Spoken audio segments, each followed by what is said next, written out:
A recent report from LendingClub shows that consumers' unexpected expenses have really surged over the course of the last year or so. Alia, walk us through the finding and really, what does this mean? Yes, absolutely. So, since 2013, the Federal Reserve has tracked consumers' ability to afford a theoretical $400 emergency expense, which is often used to help assess consumers' financial well being. That figure is used widely in the industry, has remained the same for 10 years, and it doesn't accurately reflect today's consumer experience. For example, our research is showing that unexpected emergencies average 1,700 today, and we're seeing those expenses continue to inflate, growing 16% since last year. Car repairs and health-related expenses are the most common and cost an average of 1,300 and 1,500 respectively.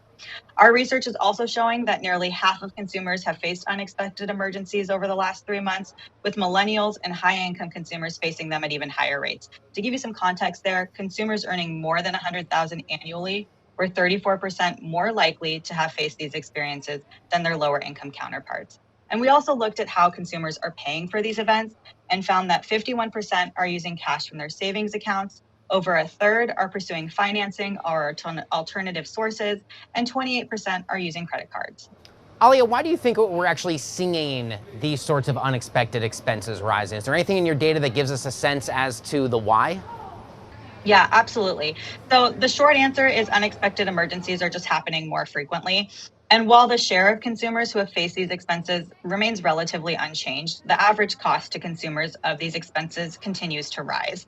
And so that's a trend that we actually expect to see continue.